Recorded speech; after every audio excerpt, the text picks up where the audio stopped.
ஒரு வைரம், நான் ஒரு கல். எபிசோட் 1, இரவு வேட்டை.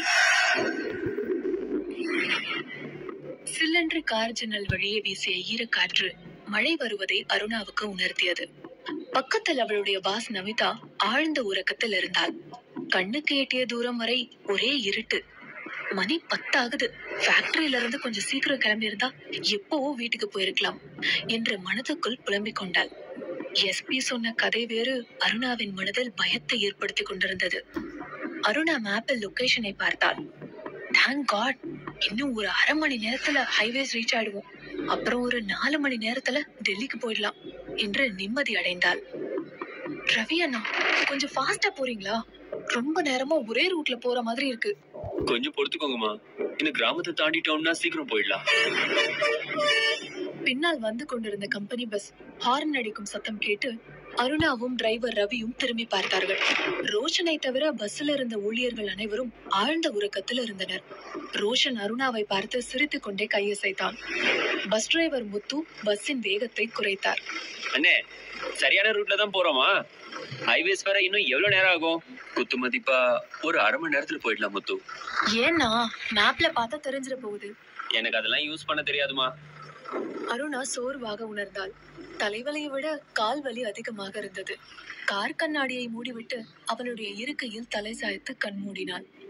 அருணா மெதுவாக உறக்க நிலைக்கு சென்று கொண்டிருந்தாள். அப்போது திடீரென்று கார் பிரேக் அடித்து நின்றது. நமிதாவும் அருணாவும் திடுக்கிட்டு விழித்தனர். What happened? மேடம், ரோட்டை பாருங்க. காரில் இருந்து 10 அடி தொலைவில் சாலையின் குறுக்கே வரிசையாக அடுக்கி வைக்கப்பட்டிருந்த பாறைகளை பார்த்ததும் இது மனிதர்களால் ஏற்படுத்தப்பட்ட தடை என்று நமிதா யூகித்தாள். ரவி, வெளியே போய் அது எல்லாத்தையும் கிளியர் பண்ணுங்க. இந்த பக்கமா பாறைகளை ஏத்திக்கிட்டு போற ட்ரக்ல இருந்து தான் விழுந்திருக்கணும். ஹெல்ப்புக்கு வேணா நம்ம கம்பெனி எம்ப்ளாயர்ஸ் யாரையாவது கூப்பிட்டுக்கோங்க. மேடம், இந்த ரூட்ல நம்ம டெக்ஸ்டைல் கம்பெனி லாரியை தவிர வேற எந்த வெஹிக்கிளும் போக வாய்ப்பே இல்ல. அம்மா, நான் சொல்றத தயவு செஞ்சு கொஞ்சம் கோவப்படாம கேளுங்க. இந்த ஏரியாவுல திருடங்க அதிகம்னு நான் கேள்விப்பட்டிருக்கேன். ஒருவேளை இது அவங்களோட சதி வேலையா கூட இருக்கலாம். கார்ல இருந்து கீழே இறங்குறது நல்ல யோசனை இல்லைன்னு எனக்கு தோணுது.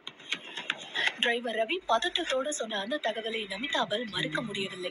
அருணாவும் நமிதாவும் பயத்தோடு ஒருவரை ஒருவர் பார்த்து கொண்டனர். ஒரு 2 நிமிடத்திற்கு அவர்கள் யாரும் பேசிக் கொள்ளவில்லை. யாராவது வெளியே பதுங்கி இருக்கிறார்களா என்று நாலா திசையிலும் மூவரும் பார்த்து கொண்டிருந்தனர். கார் நிறுத்தப்பட்டதால் பின்னால் வந்து கொண்டிருந்த ஆபீஸ் பஸ்ஸும் நின்றது. பஸ்ஸின் ஹெட்லைட் வெளிச்சம் இருளை ஓரளவுக்கு கட்டுப்படுத்தியது. மூளையை விட கண்கள் வேகமாக வேலை செய்தது. 2 பக்கமும் கரும்பு காடு. பகல் நேரத்தில் அழகாக தெரிந்த இடம் இப்போது அவர்கள் மனதில் பீதியை ஏற்படுத்தியது. இந்த இருட்டில் யார் எங்கு வேண்டுமானாலும் பதுங்கி இருந்து தாக்குதல் நடத்தலாம். நமிதா தன்னுடைய ஹேண்ட்பேக்கில் இருந்து துப்பாக்கியை இழுத்தாள். பயத்தில் அவளுடைய முகம் வெளிரி போயிருந்தது. மனதில் ஏற்பட்ட பயத்தை மறைத்து தன்னை தானே சமாதானப்படுத்திக் கொண்டாள். லுக், மேபி இது நம்ம ஒர்க்கர்ஸோட வேலையா கூட இருக்கலாம். ஒருவேளை ஃபேக்டரி பிரச்சனை சால்வ் ஆகலைன்னு அவங்க ப்ரொடெஸ்ட் பண்ண இந்த மாதிரி கோழைத்தனமான ஐடியாக்களை யோசிச்சிருக்கலாம். இல்ல மேடம், அது வந்து மனசுக்கு ஏதோ தப்பா படுது. Stop it Ravi. விடிய விடிய காரை நிறுத்தி வச்சுட்டு இப்படியே யோசிச்சுட்டு இருக்கலாம்னு சொல்றியா?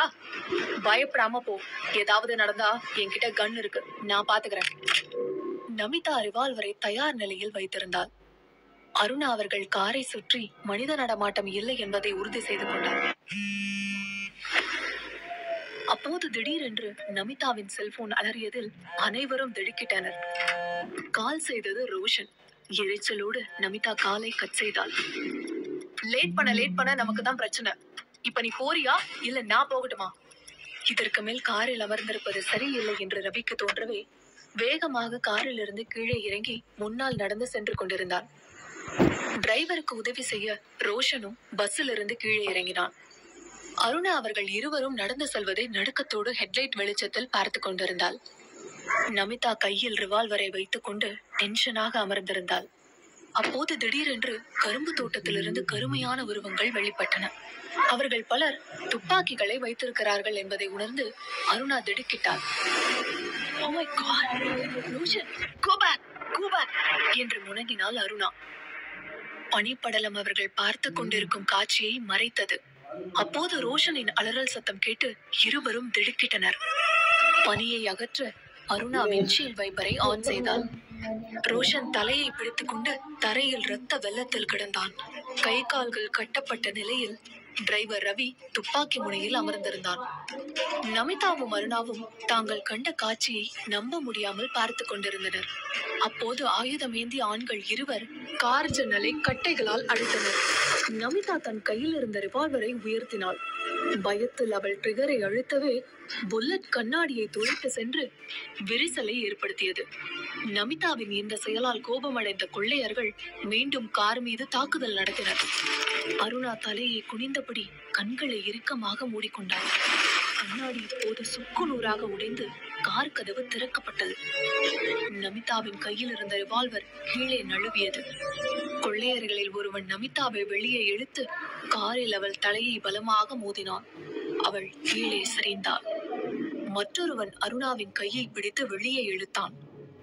அருணா கத்த முயன்றாள். ஆனால் சத்தம் வரவில்லை. பஸ்ஸில் இருந்த 28 ஊழியர்களும் கீழே இறங்கி தலைக்கு மேல் கைகளை உயர்த்தி தரையில் மண்டியிட்டனர். ஒரு சின்ன அசைவு கூட தங்கள் உயிரை பறித்துவிடும் என்று அவர்களுக்கு புரிந்தது. மண்டியிட்டபடி சுயநினைவை இழந்த சக ஊழியர்களை பார்த்து கொண்டிருந்தாள் அருணா. ரோஷனின் மூக்கிலிருந்து ரத்தம் வழிந்தது. நமிதா தலையில் ரத்தம் சொட்ட சொட்ட கொள்ளையர்களை பயத்தோடு பார்த்து கொண்டிருந்தார். டிரைவர் ரவி அமைதியாக அழுது கொண்டிருந்தார். அருணாவுக்கு எந்த காயமும் இல்லை. இருந்தாலும் நடந்த சம்பவங்களால் அவளுக்கு தலை சுற்றியது. காரில் இருந்து அவளை வெளியே இழுத்தவனை பார்த்தாள். 6 அடி உயரம், 50 வயதை தாண்டிய உருவம். அவன்தான் கொள்ளை கூட்டத்தின் தலைவனாக இருக்க வேண்டும் என்று அருணா யூகித்தாள். அவளின் யூகம் சரி என்பது போல் அவன் அனைவரின் முன்னால் வந்து நின்று பேசத் தொடங்கினான். உயிர் மேல ஆசை இருந்தா உங்ககிட்ட இருக்க பணம் நகை எல்லாத்தையும் எங்ககிட்ட ஒப்படைச்சிடுங்க. அதை விட்டுட்டு புத்திசாலித்தனமா நடந்துக்க முயற்சி செஞ்சா உயிர் உடம்புல இருக்காது. நடு ரோட்டில் துணி விரிக்கப்பட்டிருந்தது. ஒவ்வொருத்தராக வந்து அவர்களிடமிருந்த நகைகள், பணம், வாட்ச், செல்போன்கள் எல்லாவற்றையும் ஒப்படைத்தனர். பணம் இல்லாதவர்களிடமிருந்து கிரெடிட் கார்டின் பின் நம்பரை வாங்கிக் கொண்டனர். அருணாவும் எழுந்து சென்று தன் கழுத்தில் இருந்த 5 பவுண்ட் டாலர் செயினை அந்த துணி மூட்டையில் வீசினாள். அது அவளுடைய சகோதரன் மனோஜ் அவளுக்கு ரக்ஷாபந்தன் பரிசாக கொடுத்தது. நமிதா தைரியத்தை வரவழைத்துக் கொண்டு கொள்ளை கூட்ட தலைவனிடம் பேசினாள். எங்க கிட்ட இருந்த எல்லாத்தையும் நாங்க கொடுத்துட்டோம். Please leave as. வாயை மூடிட்டு அமைதியாரு. நான் என்ன செய்யணும்னு நீ சொல்லாத. கோபமடைந்த கொள்ளை கூட்டத்தின் தலைவன் அப்துல் தன் துப்பாக்கியை நமிதாவின் நெற்றியில் வைத்தான். தன் நிச்சயம் கொல்லப்படுவோம் என்று நினைத்து கண்களை இறுக்கமாக மூடிக்கொண்டாள் நமிதா. ஆனால் அவன் அவளை சுடவில்லை. சுற்றி இருந்த பணைய கைதிகள் பயந்து நடுங்குவதைக் கண்டு சத்தம் போட்டு சிரித்தான். பஸ்ஸின் ஹெட்லைட் வெளிச்சத்தில் அருணாவின் முகம் நிலவாக மின்னியது. அவனுடைய பார்வை இப்போது அவள் பக்கம் திரும்பியது. அருணா பீதியுடன் அவனை நிமிர்ந்து பார்த்தாள். அவன் அவளையே பார்த்து கொண்டிருந்தான். தலையில் இரத்த காயத்துடன் கண்களில் கண்ணீருடன் இருந்த நமிதாவை அருணா ஒரு பார்வை பார்த்தாள். தனக்கு யாராவது உதவி செய்வார்களா என்று சுற்றும் முற்றும் பார்த்தாள். எல்லாருடைய பார்வையும் நிலத்தில் பதிந்திருந்தது. அருணா மெதுவாக எழுந்து போய் அவன் எதிரில் நின்றாள். தலைவனின் முகம் மாறியது. அற்புதம், நாம் இப்ப புறப்படலாம்.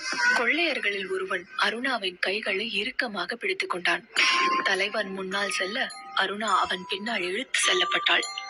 மீதமுள்ள 3 பேர் திருடப்பட்ட பொருள்களை மூட்டையாக கட்டி எடுத்துக்கொண்டு நிறுவனத்தின் சுற்றுலா பேருந்து நோக்கி நடந்தனர். பஸ் என்ஜின் ஸ்டார்ட் ஆனது.